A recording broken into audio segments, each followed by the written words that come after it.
Hello and welcome back to the channel. In today's video, I wanted to take a look at Elite Dangerous Odyssey. I haven't played this game in a few years, so I kind of want to come back and see what all has changed.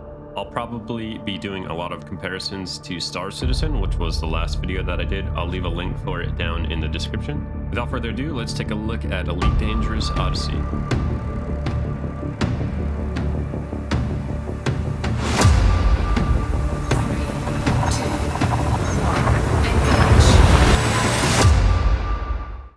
First things first, before we jump into the game, there's multiple different ways that you can play. Open play is going to be like a public server where you can play with everybody. I typically like to play on private group sessions, and this is basically your own server with you and your friends. You can have as many people as you'd like, so you won't get PvP'd, and you can kind of just do your own thing. Solo play, obviously, that's self-explanatory. Arena, and then there's a training section here. I'm just going to go over the things that I've done in Elite Dangerous. I know that there's more things outside of what I've done. All right, starting off, let's talk about the size of the game. This game has 400 billion star systems. It's supposed to be a one-to-one representation of the Milky Way. Inside the galaxy map here, you can see that there's just loads of all of these little dots are different star systems. Because the map is so big, when you play on the public servers, you don't really run across other players unless you go to central areas like where I'm at right now. A good thing about that though is there's a lot of exploration to be done, so you could just explore to your heart's content and never explore the same star system twice if you wanted. Some cool things about exploration is you don't ever have to stop for fuel. You can scoop fuel directly off of the different stars. You don't have to go and dock at a space station. You can just go star to star and scoop fuel directly off of the star. You can also collect the data inside the systems and then sell that as a form of income. Exploration is definitely profitable in this game. If you want to jump from one side of the galaxy to the other quickly, let's say you wanted to go, if you're hauling cargo, or if you wanted to explore the other side of the galaxy. In the beginning of the game, you may have a jump drive of like a distance of 10 light years, but you can, through doing missions and stuff, you can upgrade the distance on your jump drive to like 40 light years, or maybe even more than that. If you go into the mission board here, there are loads of different missions that you can do. I have 75 available missions at this station, which these will just keep you busy forever. There's a lot of different things that you can choose from if you want to do transport, combat, operations, support, or freelancing. As you raise your reputation with these different factions, it will unlock like ships for you and items to put on your ship. There's also a passenger lounge where you can pick up passengers and take them places. Like if you wanted to build yourself a taxi or an Uber system, you can pick up passengers, you can transport them to different areas. This is another good way to make some income. And there are actually ships that are dedicated towards passenger hauling in the game. So if you wanted to make this kind of as your main source of income, your main job, you can totally do that. Or you can buy passenger pods and put them in any ship. There are bounties that you can do. So these bounties will pay different prices depending on the difficulty. These pay, like this one pays 8.4 million, and you are going to go just kill some faction pirates. There's cargo hauling. So if you wanted to use a third-party website to show you where to pick up items for transportation and then go drop them off at a different station, make some money that way. There's Thargoid War, which is a NPC faction, alien faction that takes over different systems in the galaxy. And there's a lot to this piece of the game. So you can build a fighter and then go to, let's say, like a planet that's being taken over by these aliens. And you can help them defend the outposts by doing air combat or ground combat to try to fight off these aliens so they don't capture the system. Mining is where I've made most of my money in this game, and it's better than any mining in any game, including Star Citizen. There's two different types of mining. You can do laser mining, and then you can do the deep core mining, which is the one that I really like to do.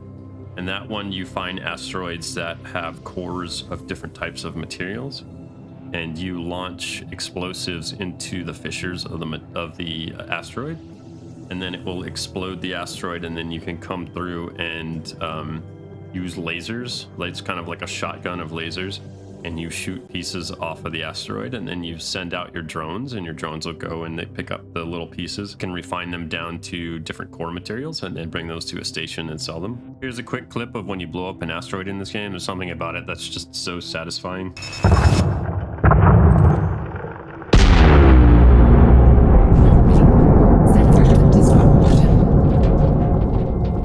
There's There's salvage, so you can go to different combat areas and you can fight off enemies, or you can just simply fly along in the salvage ship and scrap parts off of the different wrecked ships. What I typically like to do is bring a combat ship in, kill a bunch of enemies, and then you can have drones on your ship, and we'll go out and collect pieces of these different ships and bring them back. There are FPS missions, and what I typically do with these is I find an outpost on a planet, and then I'll go and try to kill everybody at the outpost, and then once you do that, you kind of capture the outpost, and then you can go around and loot everything, and the outpost then kind of belongs to you. And it's decent money if you do that, so that's something that to keep in mind. There's ship-to-ship combat, which is something that I've kind of already covered with the bounty missions, but there's also PvP, ship-to-ship combat. You can be interdicted by other players, and they may force you into a combat situation. You can also be interdicted by NPCs at any time, so they tend to interdict you more when you have cargo on your ship, I've noticed. Getting out of the interdiction is fairly easy, but if you don't, then you'll probably be forced into combat with them.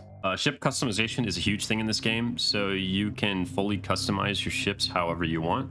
There's different size slots for each of the different ships. So for example, if I go into the ship that I'm in right now, and we can look here, I've got hard points. These are my weapons.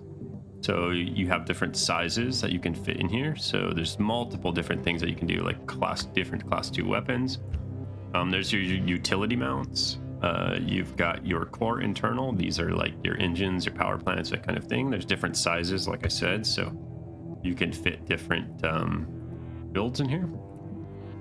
Optional internal, this could be like your cargo systems, your shield generators, your automated docking computers, and that kind of thing. And then there's also vehicle bays. So this ship that I'm in right now has a vehicle bay, so I can fit 2 ground vehicles in it. Ground vehicle is pretty cool as far as exploration. The planets are procedurally generated, so there's not a lot to see on the planet's surface, unfortunately, but I'd use the ground vehicles typically when I go to an outpost to do an FPS mission, and then I'll kind of land a little bit further away. I'll drop a ground vehicle out of the bottom of the ship, and I'll drive that over to wherever the outpost is before I start shooting. That way my ships don't get targeted with there's large cannons basically at the outpost. There's a reputation system, so there's different factions, and you build reputation with them, and you build influence, and it'll allow you to buy some of their ships that they have, stuff like that. There are different ranks as far as combat rank, explorer rank, trade, etc. What some of these do is you have to reach different ranks to be able to access certain systems. There are fleet carriers. These cost 20 billion to purchase, and then you have to maintain your fleet carrier. Cool thing about them is you can install different modules on them that will allow other players to come trade or refuel or whatever they need to do on these fleet carriers.